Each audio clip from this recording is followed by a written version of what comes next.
Hi everyone, glad to see you again. Today I have something informative lined up for you.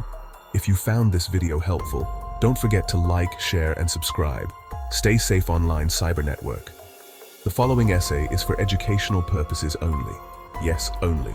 Do not, I repeat, do not try to find these backdoors. You are not a super spy. You are someone reading an essay.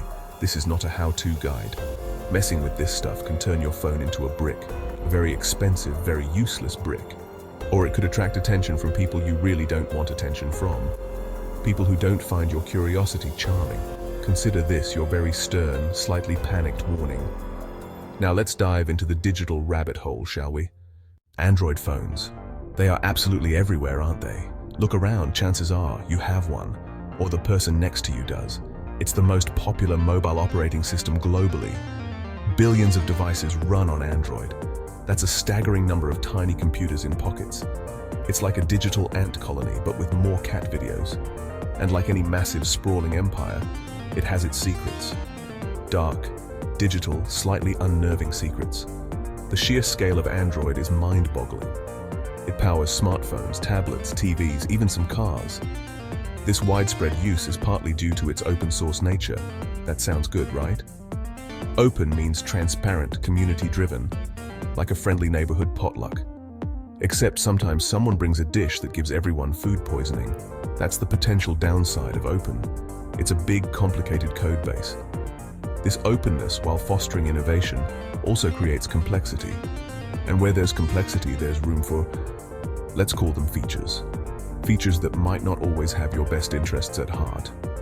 We're talking about ways for others to access your device. Sometimes these access points are intentional. Sometimes they are mistakes. But either way, they can be there, lurking, waiting. Something called a backdoor. What exactly is a backdoor in the digital world? Let's break it down. Imagine your house. It has a front door with locks. Secure, right? But what if there's a hidden back entrance, one that only a few people know about? That's a backdoor. In software, it's a secret method, a way to bypass normal security. It allows someone to access a system or data without the usual checks and balances. Fun. These backdoors aren't always created by cybervillains twirling digital mustaches. Sometimes developers build them in for legitimate reasons, or so they claim. Things like debugging software during development, or providing tech support, or recovering a system if it crashes. They intend for these to be helpful tools, like a secret knock for the cool kids club. But secret knocks can be overheard, and then the uncool kids get in. The problem is, a backdoor is still a door, and any door, if not properly secured, can be used by anyone, not just the people who are supposed to use it. It becomes a vulnerability, a weakness waiting to be exploited. So how do these sneaky backdoors get built into your Android phone? It's not like you download them from the App Store next to Angry Birds. No, these are often there from the start. One major way is through the manufacturers themselves, the companies that make the physical phone. They might include special software or configurations, ostensibly for testing or remote assistance, or for making sure everything is super duper okay, they might say with a nervous smile. Then there's the wonderful world of pre-installed software, also known as bloatware. Oh, you know what I'm talking about, those apps your carrier or manufacturer shoves onto your phone. Apps you can't easily delete. Some of these pre-installed apps can have very high-level permissions. Permissions that could, if misused or poorly coded, act as a backdoor. They're like uninvited house guests who also have keys to every room, and they refuse to leave. The Android open source project, AOSP itself, is another factor. It's the base code for Android. It's massive, and contributions come from many sources. While Google manages it, the sheer volume of code means vulnerabilities can slip through. If these backdoors exist, who has the keys? Who can actually use them? Well, the first group is obvious. The manufacturers. The companies that built your phone. They might retain access for updates, diagnostics, or customer support. Or perhaps for reasons they'd rather not discuss at dinner parties. Access can be a powerful tool, and power, as we know, can be tempting to misuse, or at least not secure properly. Next up, government agencies. Yes, those lovely folks. Governments around the world have a keen interest in accessing digital communications. For national security, they say, or fighting crime. Some might request or even mandate that manufacturers include ways for them to access devices. This is a hugely controversial area. The balance between security and privacy is a tightrope walk, a very wobbly, very high tightrope walk, over a pit of angry crocodiles. Then, of course, there are the bad guys.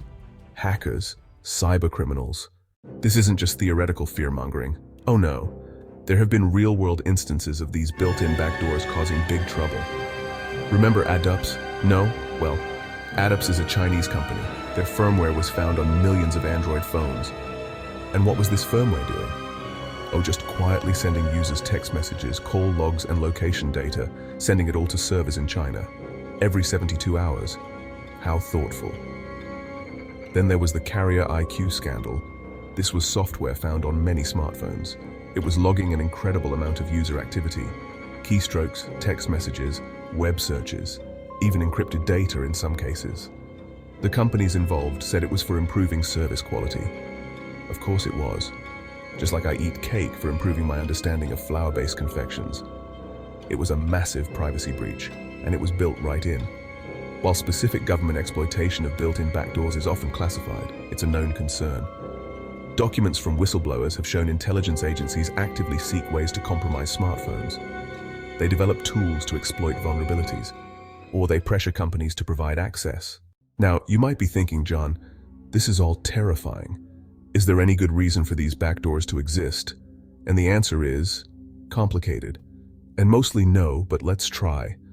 Manufacturers and developers will argue that some forms of privileged access are necessary. For example, to push critical security updates to your device, or to perform remote diagnostics if your phone is acting up, like a digital doctor making a house call. Law enforcement agencies also argue for access. They say it helps them catch criminals and prevent terrible things. If they can access a suspect's phone data, it could provide crucial evidence. This is the think of the children argument, digital addition. It's a powerful argument, but it comes with huge privacy implications. Giving anyone a master key means that key can be copied or stolen or misused. It's a very tricky balance. Another potential pro is device recovery. If your phone is lost or stolen, some features might help locate it. The potential downsides of built-in backdoors are far more significant and far more terrifying. First and foremost, your privacy. It's gone. Poof. If someone can access your phone without your knowledge, then nothing on it is truly private. Your messages, photos, financial information, even your microphone and camera could be accessed. It's like living in a glass house, with a peeping Tom who also owns the house. Then there's the massive security risk. A backdoor created for good purposes can be found and exploited by bad actors. It's a fundamental security principle. The more ways in, the less secure the system. It doesn't matter if the manufacturer promises to keep their special key safe. What if they get hacked? What if an employee goes rogue? What if the key is just poorly designed? Your phone becomes a ticking time bomb of vulnerability. The potential for misuse by powerful entities is also a huge concern. Governments could use backdoors for mass surveillance, to monitor citizens, to suppress dissent. Corporations could use them to gather more data about you than you already willingly give them, which is saying something. This erodes trust, not just in your phone, but in the companies that make them. So you're suitably alarmed. Good. Now what? Can you actually do anything about these potential built-in backdoors? The answer is a resounding maybe, sort of. It's complicated. There's no magic bullet, unfortunately, but you can take some steps to mitigate the risks. It's like trying to build a pillow fort in a hurricane. But hey, at least you're trying, right? Every little bit helps. First, be incredibly mindful of app permissions.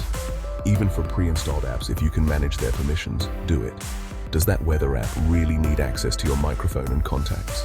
Probably not. Disable what you don't need, and be very cautious about what new apps you install. Stick to reputable sources. Read reviews. Don't just click accept on everything. That's how they get you. That's always how they get you. For the more technically adventurous, there are options like custom ROMs. Think of a ROM as the phone's operating system software. Custom ROMs are alternative versions of Android, often built by independent developers.